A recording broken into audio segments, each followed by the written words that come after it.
latest attacks, led by Baron Ironblood and his evil forces, seen here in exclusive coverage, have forced the country to take action. With me in the studio tonight is the squad leader from the newly formed SAS, and the head of the new Z-Force, Captain Grant Campbell, who will be taking command of their combined troops at a secret destination later tonight.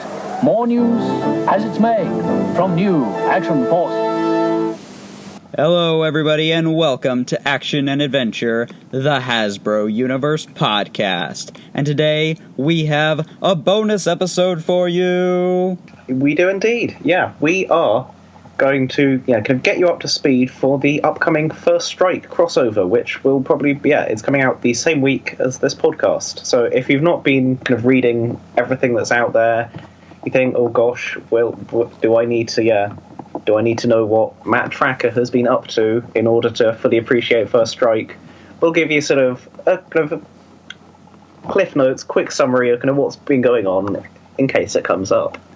Yes, this will be our First Strike primer, as well as one of the things about the awkwardness of IDW scheduling and, many schedule conflicts is that some series that were supposed to be over by the time First Strike begins have yet to release their final issue. So what we're also going to be doing is we're also going to have a little bit of fun, and we're going to predict how each of these series will end and how they will lead into the First Strike event. Now, of course, if you haven't really been reading everything, let's get you briefly up to speed on some of the series. Of course, First Strike is the follow-up to the Revolution event that happened last year, which really saw the Hasbro Universe break out into its, all of its characters and really come together for its first major event. The Revolution series followed up on events from ROM, Micronauts, the Transformers, and pretty much every series, brought them all together, and of course launched the relaunch of G.I. Joe, Mask, and the always great Revolutionary series. And of course it also relaunched the Transformers books, primarily Optimus Prime. So Callum, what has been happening in Optimus Prime that readers should know? So, Optimus Prime has, it's going to finish, it should have finished 2 trade paperbacks by the time we get to First Strike, but the second one isn't quite done yet. And the first half almost is the half that's going to have been relevant, and that's because it has been dealing with the sort of Earth Cybertron politics that have been going on. Because as of just before Revolution, Optimus Prime annexed Earth into the Council of Worlds, whether Earth liked it or not. And since Revolution, he's been trying to get together with Earth's leaders, figure things out, and actually get things set up so that Earth can properly join the Council of Worlds and send their own representative and make it all a bit more official. And so, during the past year or so of Optimus Prime, he has been meeting with the US president and other world leaders to try and get that kind of stuff sorted out. But it all got a bit hamstrung, thrown into disarray by a spaceship full of Junkion refugees turning up unexpectedly. And it all eventually turned into chaos when the Junkions unleashed a horde of Sharktacons across the entire globe, or at least across lots of North America, I believe. Yeah. And so that eventually all got ironed out when everyone decided that, oh my goodness, we really don't want to be fighting each other. This isn't actually what anyone wants. And so a peace was found, and Marissa Fairborn helped make arrangements for Little Cybertron to be built on the former Earth Defense Command base on Bikini Atoll. So, the base where Marissa and her colleagues were working out of during the Transformers, that base got shut down, and they're now building a new Transformer-scale city on Earth to be inhabited by Autobots, Decepticons, Junkions, Sharktacons, and for everyone to live in peace. And so, diplomatic relations between Earth and Cybertron are they're on the up, everyone's it's moving along nicely, and they are heading towards, Earth properly appointing their delegate to the Council of Worlds and formally becoming a member, which is what is going to be the thing that kicks off First Strike. issue 1 of First Strike is going to begin with the ceremony in which Starscream inducts Earth into the Council of Worlds. So yeah, so Optimus Prime is certainly it's one of the more relevant ones. Yeah. Certainly, it's building on what has been going on in Optimus Prime.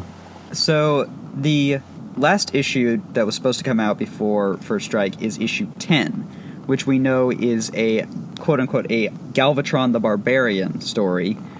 Callum, how much do you think that issue is really going to affect, or is going to lead into First Strike? Well, the solicit does promise, doesn't it, that it is going to lead directly in. Though, yeah, you do have to wonder, considering it's a flashback story. Because the framing story, though, I see, is Optimus Prime meets with Alpha Trion. And so I assume Optimus Prime is still on Cybertron at that point. Well, actually, and Alpha Trion was on Cybertron in, the hospital by the end of Titan's Return, wasn't he? So yeah, Optimus Prime is still on Cybertron after going there for his chat with Pyra Magna in the annual. So yeah, I guess I suppose it could almost lead directly in the sense that Optimus Prime finishes his chat with Alpha Trion and then sort of checks his watch and says, "Oh, I must be going to the Council of Worlds ceremony." But yeah, who knows? Yeah, I'm kind of thinking the same thing. I don't think it's necessarily going to be a direct lead-in as such, especially because we know that it's sort of splitting off to do tie-ins as well as doing continuing its own run of normal numbering. I think it's pretty much just going to be, as you described, one of those things where it's tells our Galvatron the Barbarian story, and then Optimus is now now if you'll excuse me, I'm off to induct. I'm off to go to the induction and all that, and it's pretty much just going to be one of those things where it's not really going to do anything super plot development-y to lead into First Strike. Well, it's not going to be the kind of thing where we open First Strike 1 and there's massive spoilers for Optimus Prime 10. No. Yeah. So overall, if I would have to say that this book is necessary to understand First Strike, I actually would say that it's not all that necessary. So long as you've been somewhat keeping up with the fact that, the whole Optimus Prime annexes Earth into the Council of Worlds thing, I don't know that it will be super necessary to understand what's going on in First Strike. Yeah, I think people who are reading Optimus Prime will certainly want to probably pick up First Strike because it builds on a lot of what's been happening here.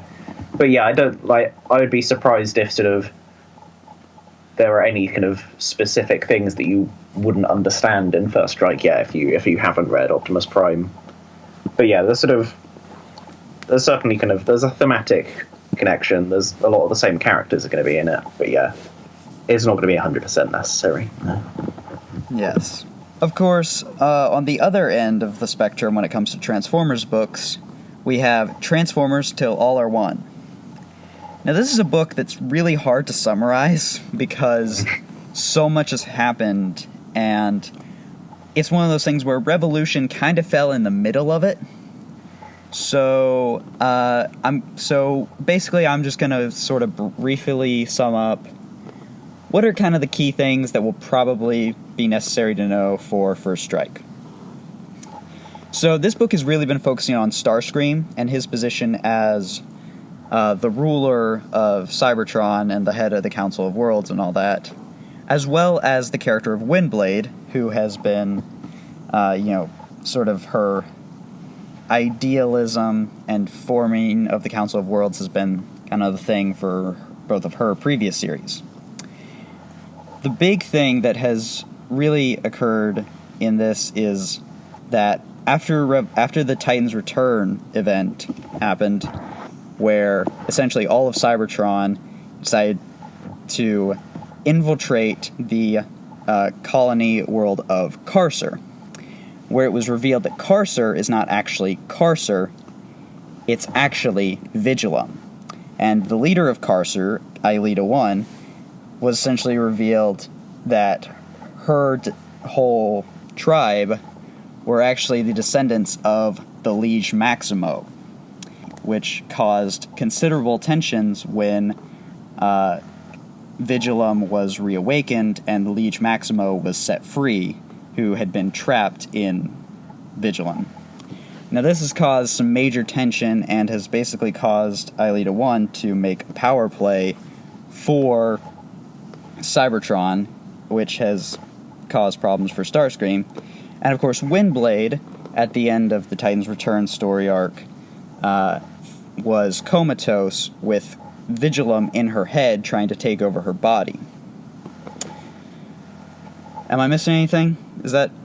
I think it's pretty much all that... Yeah, that sort of brings us up to the present day. We've had all at the same time, the business with the Combatagons going on, of course. Yeah. Now, what we know from First Strike is that Starscream, Windblade, and Aelita 1 will play heavily into the role of this story arc. And, of course, Till All Are One is written by Marguerite Scott, who is one of the co-writers on this event. With all that said, I do think that this book will be somewhat necessary to catch up on the character of Aelita 1. I think that's the big thing that people who haven't been reading the book will probably need to know about for this event. Because Aelita 1 is going to be playing a big role, and her and Starscream and Windblade have a certain dynamic that is going to be followed up on in this story, I think that it's probably one of those things that you should probably pick up before you read First Strike. Yeah, no, I would agree, kind of, especially because, Aelita 1 is kind of, she's a more recent sort of IDW, I mean, Windblade is too, arguably, but Aelita is kind of a very recent introduction into the IDW universe. And if you haven't been reading any of Margaret Scott's previous books of Windblade and the second volume of Windblade Until All Are One, you're probably going to be a bit kind of, okay, right, Aelita 1, this is an interest. I'm not quite sure what her deal is, kind of thing, because she's a new character and she's not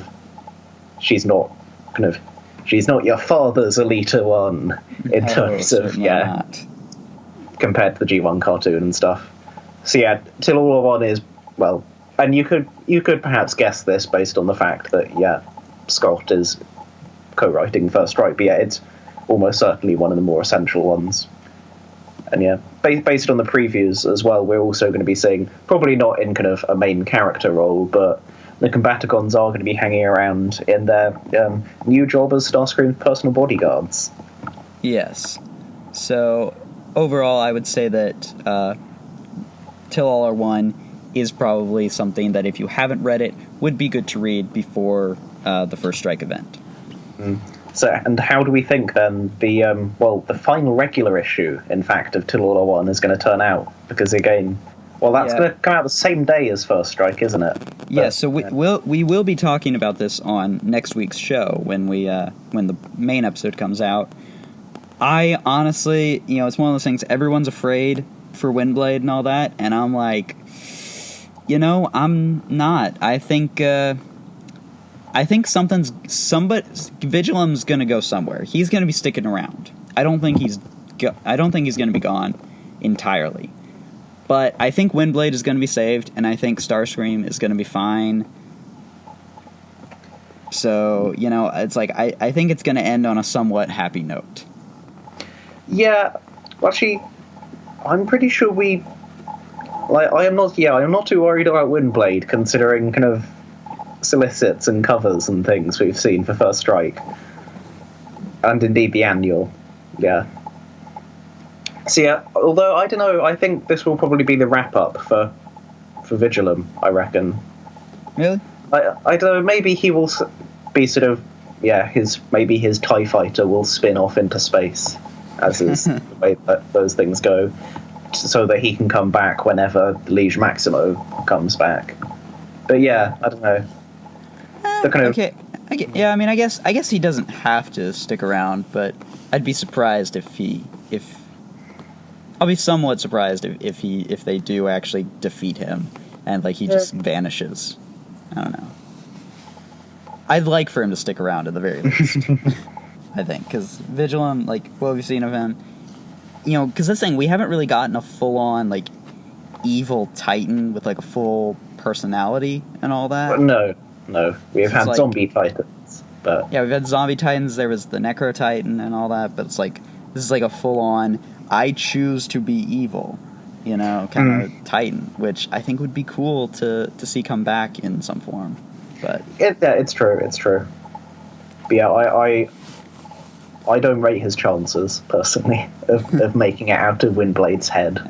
Yeah. Maybe I'm being a little hopeful, but we'll see. Yes. Next up, You've got Micronauts up next.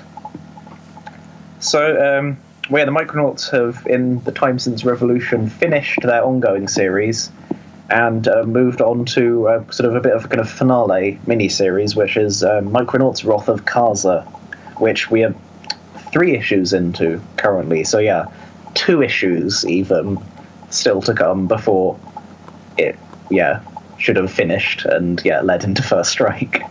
Yeah. So yeah, the Micronauts, they were stuck on Earth after Revolution and had gotten captured by some mean old scientists who wanted to dissect them. But they have since escaped and gone on the run and made a human friend in the form of a sympathetic scientist who helped them escape. Yeah, and her family. And her family. And they have been doing some sort of learning about the nature of the sort of the mysterious entropy cloud and such that has been that is still threatening to engulf microspace. So they met a weird walking sarcophagus with legs that was sort of a fusion of a time chamber and the time traveler that was inside it, who was from a future where microspace had been destroyed, and then they acquired this odd sort of living death mask that now sort of hangs out with them and gives them sort of vague advice about everything. And have recently Baron Kaza has turned back up again and has been sending kooky futuristic Akroya, kind of fully robotic Akroyas, as opposed to our lovely Akroya, who is a cyborg. So futuristic Akroyas have been invading Earth, and in the Wrath of Kaza miniseries, Baron Kaza has taken out all the other heroes on Earth, Transformers, G.I. Joe, Mask, all decommissioned, and he is threatening to take over Earth as a new homeworld for the people of microspace. Because that, of course, is Baron Kaza's thing. He isn't purely a sort of evil tyrant wants to conquer everything. He wants to conquer everything for the good of his people. He's nice like that. And so we're a couple of issues away from seeing how it all sort of ends up. The Heliopolis has been destroyed and some of the Micronauts were captured, but now they're all teamed back up again with some new robot friends that Microtron built, who are reasonably hilarious. The Trons are amazing. Yeah, and they have some plans to break out the Transformers to help them. Like who cares about they're not going to bother with G.I. Joe and Mask. Let's get the Transformers to help us. They're the ones we want. And the smallest heroes are getting the biggest heroes. Yeah, that's thematic or something. So Callum, how do you think that the Wrath of Kaza event is going to end? I mean, all signs point to it essentially being kind of the grand finale of all the Micronaut stories that have come so far, because after it finishes, the Micronauts are essentially it's Rom and the Micronauts, but effectively the Micronauts are going to go hang out in Rom's book because Rom gets top billing, you know. Well, Rom gets top billing. It's being written by Christos Gage. Kind of. So the Micronaut story is going to be done. So I assume we are going to finish with Baron Kaza defeated in some way. Probably even the entropy cloud stopped. And sort of, I think we're going to see kind of, basically all the plot lines that have been brought up so far in Micronauts, I reckon they will all be sort of tied off neatly by the end of Wrath of Kharsa. It's the end of the story that Cullen Bunn, and then later Jimmy Z. Johnston have been telling. Yeah, it's gonna be the grand finale, like, no doubt. Yeah, it certainly seems like that. I mean, there's a lot. I feel like there's a lot more that could be done with the Micronauts, but it definitely is sort of tying everything together. I'm of the same mindset. I think that the main crux of it is going to be, it's going to end with Baron Karza defeated, possibly, like casts off somewhere in the entropy storm, or back to like microspace in the past, or something. I don't feel like he's going to get killed. Like, yeah, because Baron Karza is just such, he's such one of those great villains. We got to keep him around, so we can bring him back, and all that for future story arcs. But it is definitely going to end with him being defeated and sent away.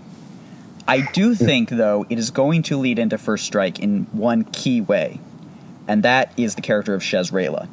Because we know Shazrayla is going to be joining Baron Ironblood and his whole group in First Strike. And but that's the thing. She's acting independently, away from Karza, so evidently, losing Karza is evidently going to be a pretty bad blow, and she's probably going to want, like, revenge or something. So I think she's gonna hook up with the other villains to sort of get her revenge for Karza and all that.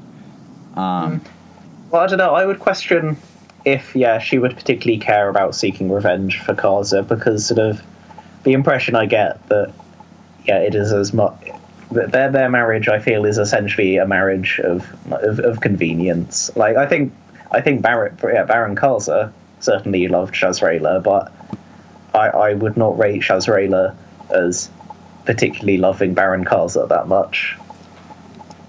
She is. No, I think there is something there. I think she does care about Karza. Well, you at least care some degree. To an extent, certainly, but I don't think she'll be sort of kind of gripped with a sort of righteous fury to sort of avenge him or anything.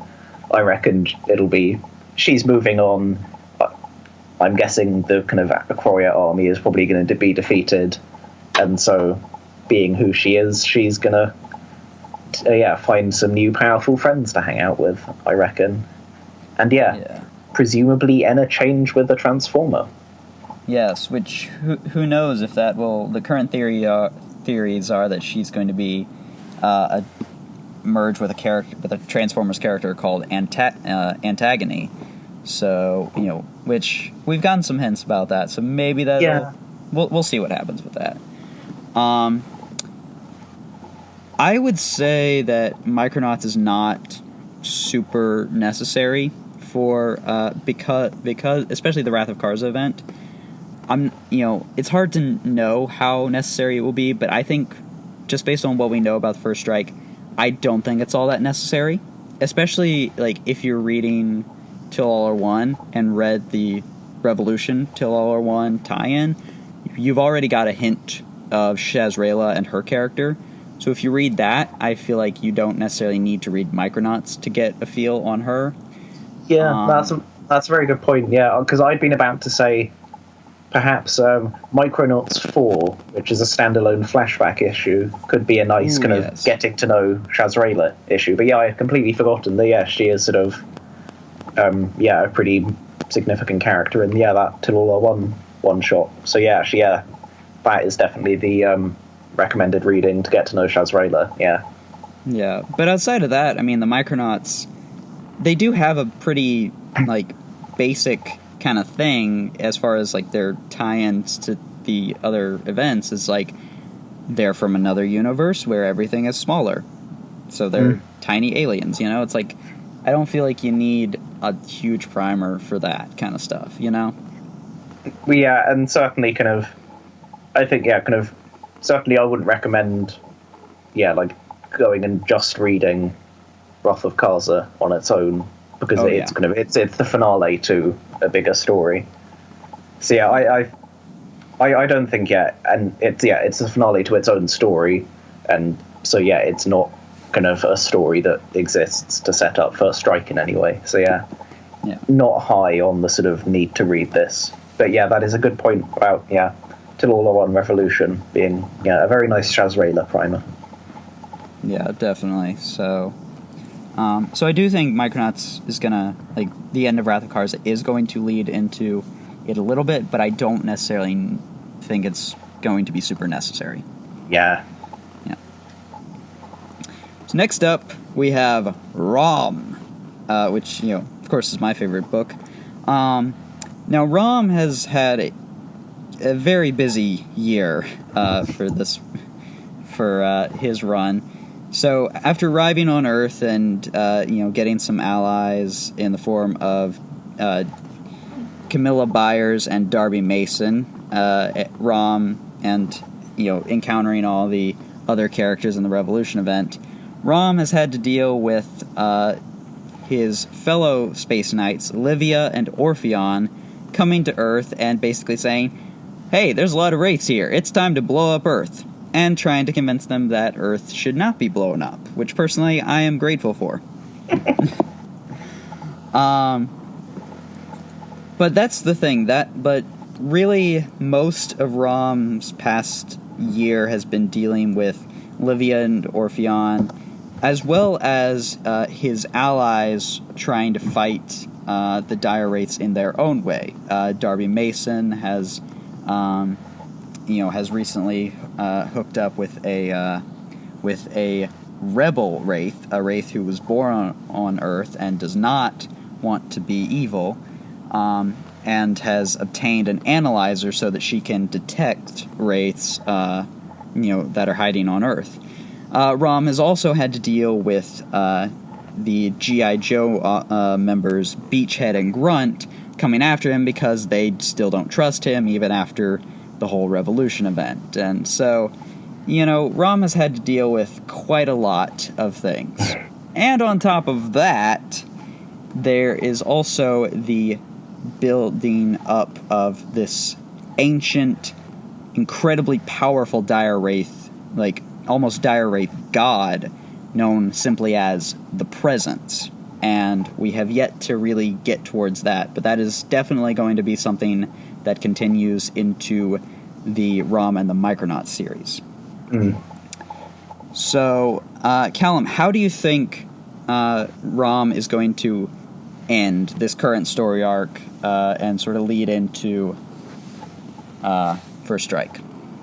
Well, it's hard to tell considering we've still got 3 issues of Rom left in this current story arc that's set before First Strike. We've literally just started a new arc in which Rom and Livia, and I assume Orpheon will be back at some point, tangle with some underwater dire wraiths. And we're almost so far out from the end of this arc that it's kind of hard to predict how it will all sort of end up. But yeah. I assume that essentially Rom is going to defeat the threat of the moment and then just have some free time in his schedule to sort of go star in First Strike. I can't see there being that much a plot lead in beyond, Rom is now okay to go off and do something else for a while. Because, it's not going to be a Rom finale as such. The whole ongoing storyline with, the Presence is clearly not going to be over by issue 14. So, I'm thinking, basically Rom's going to deal with the current threat, and that's kind of it, I'd guess. Yeah, as much as I love Rom, I have to admit that his setup is pretty basic. He is a knight from space who comes to Earth to fight aliens. It's like, it's really not, it's one of those things where he's very easy to work into crossovers, and that's one of the things I liked a lot about Revolution, was it presented Rom very easy to new readers, and I think First Strike is going to do the same thing. I definitely think that by the end of this arc and the end of Rom's solo series, Livia and Orpheon are gonna go back to space. At the very least, one of them is going back to space. The other one, I could also see potentially dying while on Earth, and then that causes problems, but I do think that they're going to go back to space, and Rom is going to continue to deal with the dire wraith threat here on Earth, like the presence. And of course now, after the events of First Strike, he's going to have the Micronauts teaming up with him. I suppose, Rom's kind of current kind of goal almost with Livia and Orpheon is to kind of convince them that, like, he is doing okay on Earth dealing with the dire wraiths. They don't need to, like, take off and nuke the planet from orbit.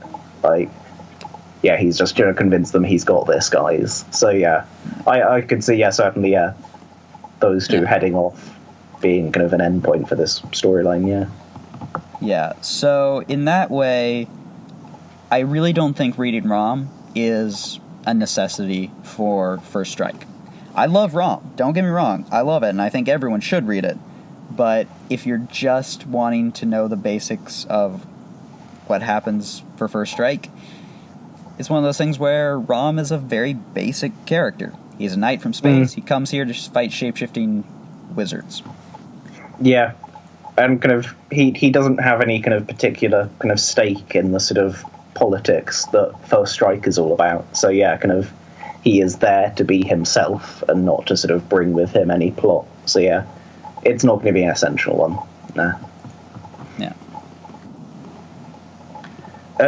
So I guess moving on from Rom, we have G.I. Joe. So in the aftermath of Revolution, G.I. Joe are back, having been mothballed for a few years, and they're now an international peacekeeping force. They're not just a sort of secret US military thing now. They are a properly international peacekeeping force. They're kind of expanding their membership to members from lots of countries around the world. And it's all a bit we're back, baby. They're jetting off for missions around the world. They're trying to get into the good graces of countries like China. Well, not just international, but intergalactic. Well, yes, because they also have a new member in the form of Skywarp, who joined them after getting rescued by Rock and Roll from the old Bikini Atoll base during Revolution, and he has stuck around purely, or so Skywarp claims, because he wants them to fix his teleportation systems. And he assures them all that as soon as that happens, he is going to leg it. But for the time being, Skywarp is as part of the team. And so, G.I. Joe have been dealing with quite a lot. They've got dire wraiths starting kind of an anarchist movement around the world using Cobra imagery. But the big thing they've been dealing with is the Fatal Fluffies, which are something brought in from the old G.I. Joe cartoon. And they're tiny, adorable, fluffy creatures that shapeshift into giant, terrifying, fluffy creatures, which burst up out of the ground and cause all sorts of havoc. And G.I. Joe have, currently launched a mission deep underground to try and find the source of the Fatal Fluffies and destroy it. And as we left them, Rock and Roll and Skywarp are preparing to set the bomb and destroy the adorable fluffy creatures. I would also Snake Eyes as being like an unhelpful dick, but that's what IDW Snake Eyes does. So that's kind of business as usual. Yeah. So, how do you think this is going to lead into First Strike? Well, it's interesting because here's something I should have mentioned a bit as well, is that kind of there are sort of seeds of Cobra coming back again in G.I. Joe. Kind of they were dealing with Crystal Ball and the Dreadnoks, all sort of ex-Cobras in the first arc a bit, and Scarlet has been keeping the Baroness secretly prisoner in the new G.I. Joe base, because Cobra kind of it was established kind of as the Hasbro Universe was created that Cobra kind of collapsed in the aftermath of the previous IDW G.I. Joe book by Karen Travis. And so it's not been around, but we know that Baron Ironblood's forces in First Strike are going to be Cobra.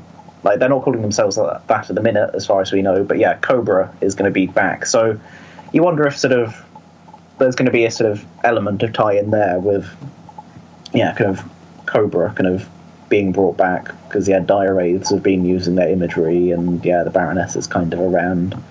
But I'd be surprised if there's sort of direct plot ties, again, because sort of Aubrey Citizen is telling his story in G.I. Joe, and so I'd be surprised if any of it was sort of existed purely to set up First Strike.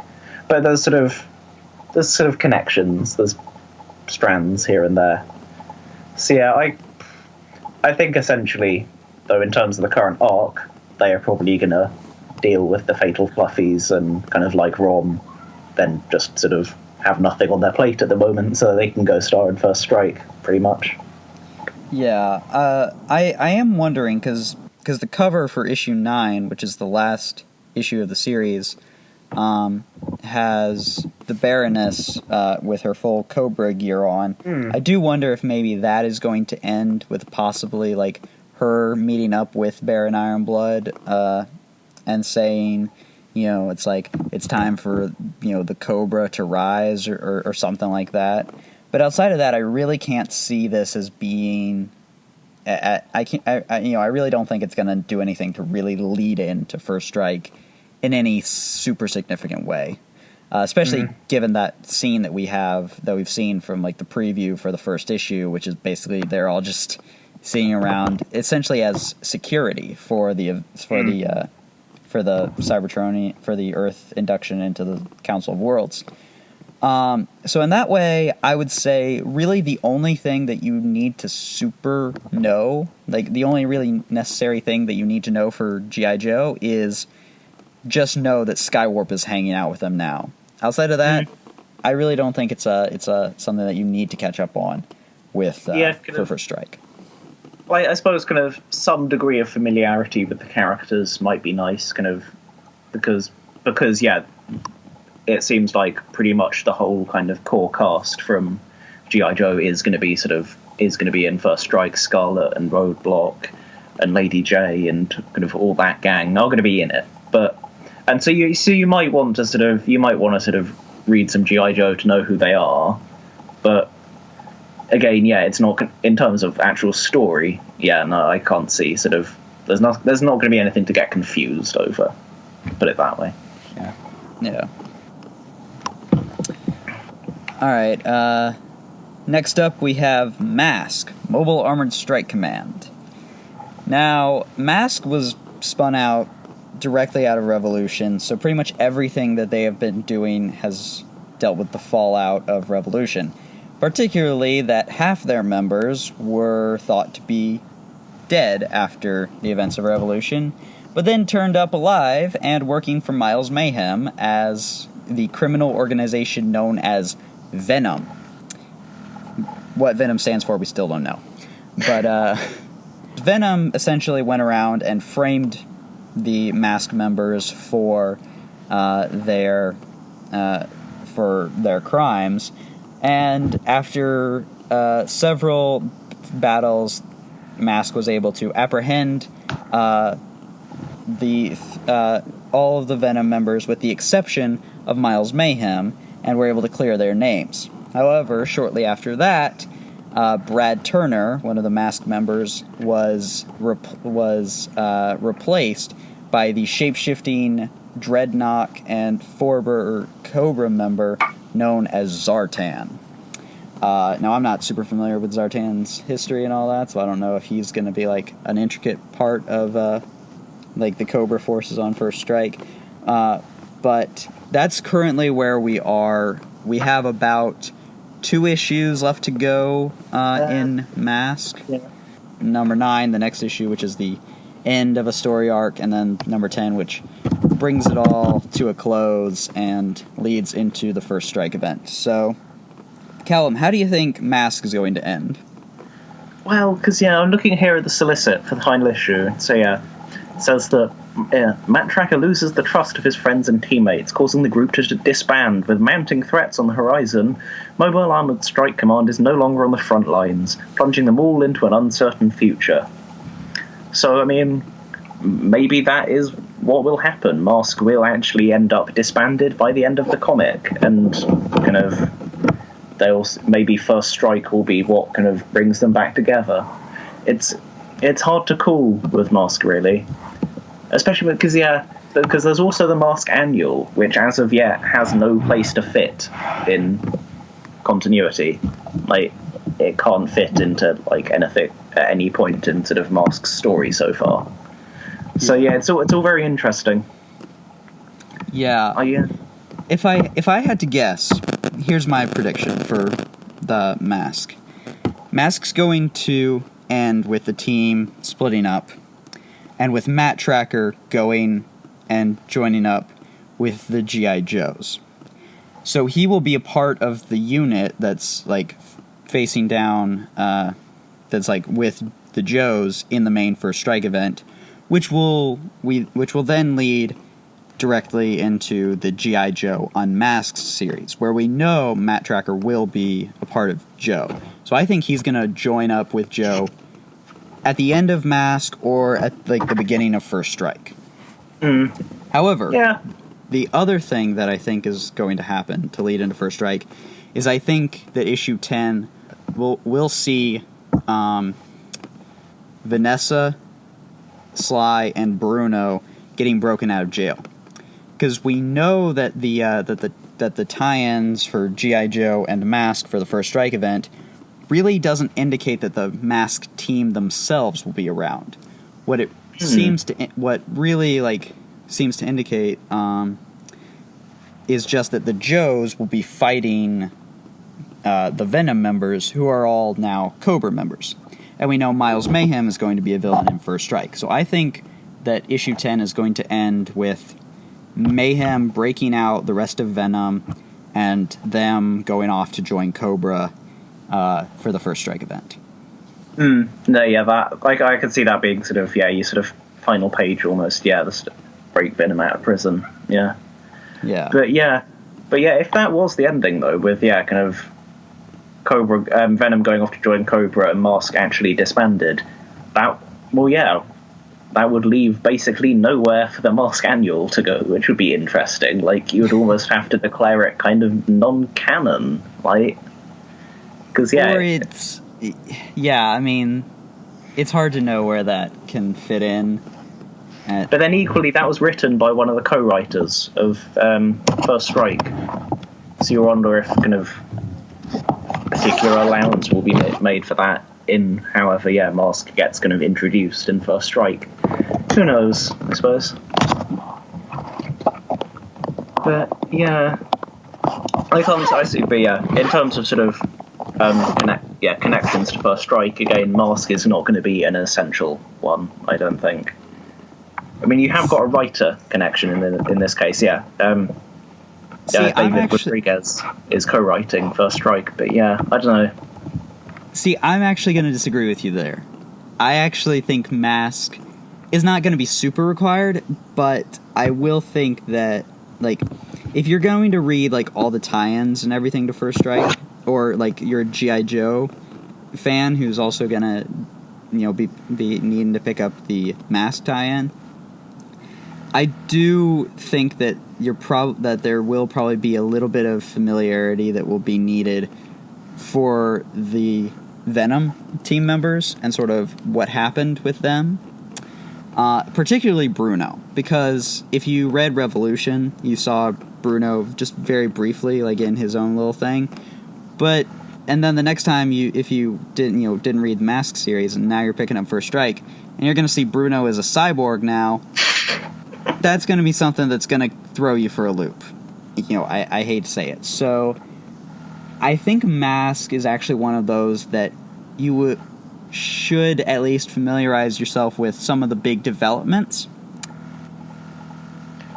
Although I hesitate to really say that you should read Mask, because it's friggin' Mask. I hate to say it. I was going to say, you were getting dangerously close there to recommending people read Mask. I know, and I know that's a terrible thing to say, but it's like, I think you should at least look up wiki summaries. Go to the IDW Hasbro wiki and look up the summaries of the issues.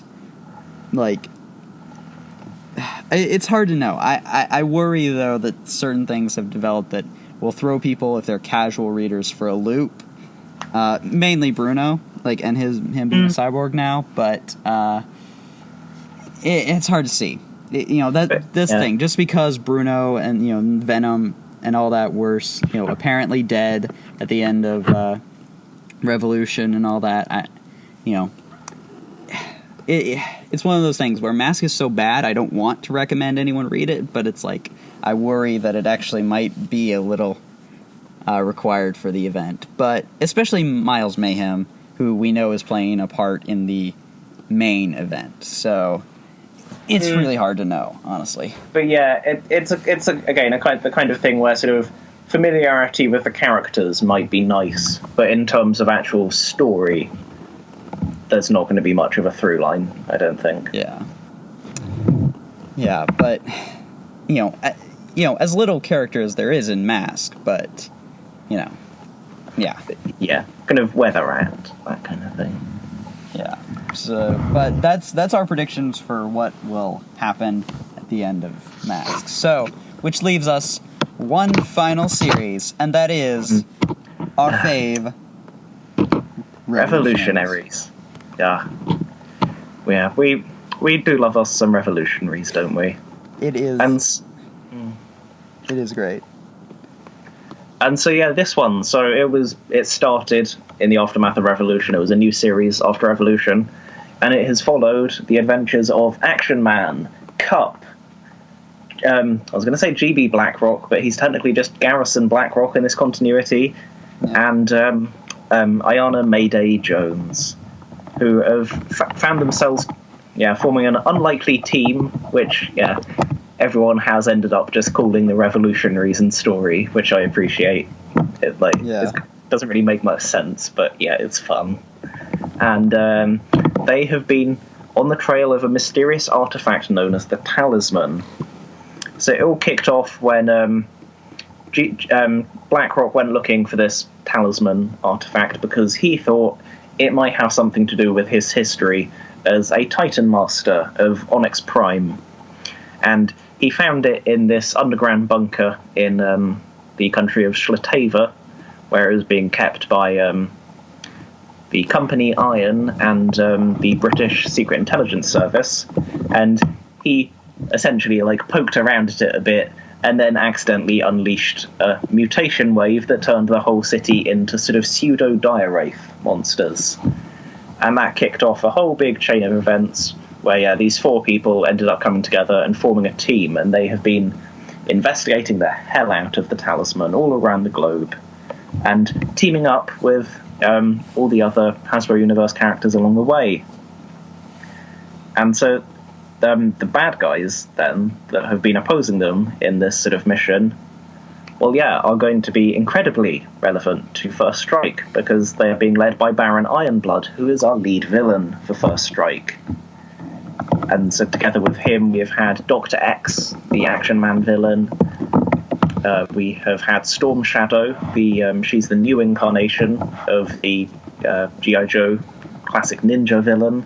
Yes, the sort of his successor. It's not because there was the main traditional Tommy Arashikage Storm Shadow, but he dead. Yes, slain at the hands of Snake Eyes in the Snake Eyes Agents of Cobra miniseries, and now a woman has taken up the mantle, and we still don't know who she is. Will we ever know who she is? It's a mystery. So those two plus the Iron Claw with a K from G.I. Joe Extreme. Tomax Paoli has he's stuck his head in. He's been around. And and I'm forgetting. How could I forget? General Blitz, who is an old, an incredibly old, probably about 100 years old, World War II veteran, who is a cyborg and has been the sort of has become a talisman expert ever since learning about it back during the war. And so, as it stands, our heroes have captured the talisman, and they want to try and use it to cure all the people that were turned into sort of dire wraiths, but they still don't really know anything about it. So they've been investigating, and facing down conspiracy around the world. Yes, and of course, along the way, they've also made new friends, such as the Eukaryan Transformer, who was convinced that he was actually Bumblebee and has been on Earth for centuries, named Centurion. And, of course, the former Adventure Team member, the Atomic Man, Mike Power, who both seem to be playing a role in the First Strike tie-ins. So, Callum, we have 2 issues left of Revolutionaries. One which will be featuring the character of Sergeant Savage, and another which will feature Optimus Prime and the big battle with Baron Ironblood. How do you think the series is going to end and lead into First Strike?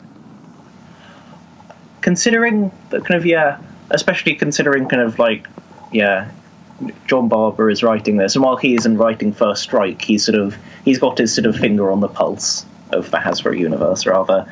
I wouldn't be surprised if kind of Revolutionaries was kind of a really direct lead-in to First Strike. Like, I could see it sort of kind of literally, it could end on Baron Ironblood and his gang kind of shipping out to Cybertron kind of thing with the talisman in tow. Like, I think, we'll see sort of some kind of climactic battle, and the Revolutionaries will discover Baron Blood's identity, which has, spoilers are out there, but we shan't be discussing them on this show. Yes. And, but I'm guessing that, the villains do essentially have to win and reclaim the talisman, as far as we understand from what we know about First Strike. Yes. I'm pretty much the same way. I think I don't know necessarily if they're going to reclaim the talisman. It depends on where that First Strike number 0 event actually takes place. But if I had to guess, I'm going to say that, the series is going to end. Optimus Prime is, teaming up with the Revolutionaries. They're going to fight Baron Ironblood. And then, they're going to learn Baron Ironblood's identity. Then but the villains are going to escape and are going to, be like, it's time for the First Strike protocol or something or whatever, whatever it is that essentially leads to, all the villains coming together to, begin their attack on Cybertron that, kicks off the First Strike event. And, of course, we also know that one of the series that will be spinning out of First Strike is Visionaries, which seems, and this series, Revolutionaries, seems to be setting up a lot of stuff for Visionaries. So if I had to rate the necessity of reading Revolutionaries, this is the one series I think you have to read for First Strike. I've got to agree. It's sort of Revolutionaries kind of by design seems to almost be a sort of a kind of connective strand linking Revolution through to First Strike. It's setting up the main villain for First Strike and the main MacGuffin of First Strike, the talisman. And whilst the Revolutionaries themselves are, as it would appear, mostly going to be limited to their little crossover tie-in one-shot story with the cast of Optimus Prime, the Revolutionaries villain cast are essentially the First Strike villain cast. Minus Dr. X, who is not on any of the covers for some reason, and is making me really worried for Dr. X. But it's one to read. It's one to read. Yeah, and it's certainly one of those things where, like, we had apprehensions about saying that it might be necessary to read Mask, because Mask is not a book that we like. We love Revolutionaries. We think Revolutionaries is great, and so we are highly recommending that everyone go and, catch up on that, because I think that's definitely going to be a series that, it's definitely going to be necessary, because it's the series that really introduces Garrison Krieger, General Blitz, Baron Ironblood, the Red Shadows, all those guys. So definitely it is one of those things that is a necessary read. But that's not a bad thing, because Revolutionaries is really great. It really is. Yeah. And really, it's a great series if you, like, because like we said, we wanted this episode to be if you haven't read anything or if you've read just certain franchises. Revolutionaries is great if you're a fan of any of the franchises. If you're a Transformers fan, this book is perfect for you. It's like 3/4 of the primary cast is Transformers characters. If you're a G.I. Joe fan, boom, you got chock full of Joe references and Joe villains and Joe characters. If you're a fan of Mask, boom, it's like it has some ties to Mask. So it's definitely one of those that anyone of any franchise can pick up and read and enjoy. Rom, Micronauts, whatever. Yeah, and if you if you are just a Transformers fan, say, or just a G.I. Joe fan, Revolutionaries does work really nicely as a sort of taster menu, almost, of all the other guys in the Hasbro universe. It brings in Rom to say hello, it brings in Mask to say hello, and so on and so forth. You get to meet a lot of these other characters, but without having to know any of the stuff that's going on in their own books. So it's accessible, but it gives you a nice kind of overview of lots of the other guys that are sort of hanging around in this universe. Yes. So overall, we'd highly recommend reading Revolutionaries before the First Strike event, especially if you're reading like in trades and all that, because I believe the second Revolutionaries trade will be out before the First Strike trade. So, You'd hope. I really hope so. Honestly, at this point, I'm hoping that the last issue just comes out before that last trade.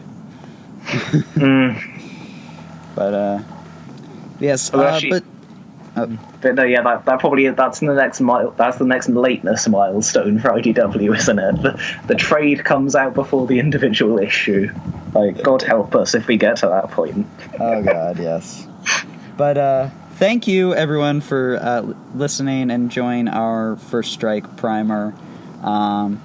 Obviously, the event does come out since this episode will be going up Tuesday, it comes out tomorrow, the very first issue. But before then, before you get your chance to read First Strike number 1, let's do a little fan interaction. Leave a comment down below, on our Libsyn page or in an iTunes review, because you got to have those iTunes reviews. Leave a comment, or in our AllSpark thread, because this show is presented by allspark.com, and we have a thread to discuss this in their forums. Leave a comment telling us how you think the books are going to end, and we'll respond to them, and we'll just generate a nice little discussion.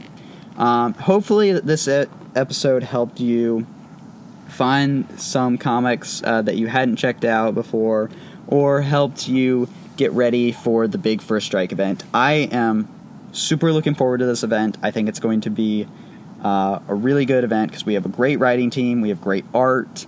I think it's going to be a really strong event, and I cannot wait to read it. No, kind of everything is in First Strike's favour, I would say. Yeah, like you say, good writers, good art. It seems to be sort of nicely building upon things that's been going on in other books. Yeah, I'm very excited. Yeah. So we have been Action and Adventure, the Hasbro Universe podcast. If you'd like to follow us more, you can find us on Twitter at HasbroU Podcast, where we once got retweeted by Gail Simone herself. It was pretty awesome. You can also find us on Libsyn, on iTunes, on Google Play, on YouTube, and of course you can, as always, find our stuff posted on allspark.com, and where you can join in on the discussions at allspark.com, where we talk about all the comics every week they're out, and it's a great community. I love being a part of that. So you can, if you want to follow us individually, you can find me on Twitter at DanielAdkinsPRD. You can also find me generally anywhere on the internet with just the name Daniel Adkins. You can find me on YouTube, where I produce videos of myself talking about comics, both Hasbro IDW and otherwise. And yeah, Callum? And yeah, you can find me pretty much everywhere on the internet under the name Jala Guy, Jala Guy. So Twitter, Tumblr, and then various Transformers forums, the Transformers Wiki, IDW Hasbro Wiki, all sorts of places, same name, pretty easy. Yes. I am also on the wikis, because, Anyways. But yes, so hope you enjoyed this episode, and hope you join us as on our main episode next week as we discuss First Strike #1 and all the other Hasbro books. Yeah, we'll see you then. See ya. Baron Arnblood's introduction of the laser exterminator has forced the country to expand its military capacity. Underwater, with Q-Force, seen here operating from their floating missile base. In space, from this cosmic cruiser. And revealed tonight, for the first time, the newly developed Z-Force battle tank. Supporting it on land, the SAS missile system, attack jeep, and the Z-Force cannon. More news as it's made from New Action Force.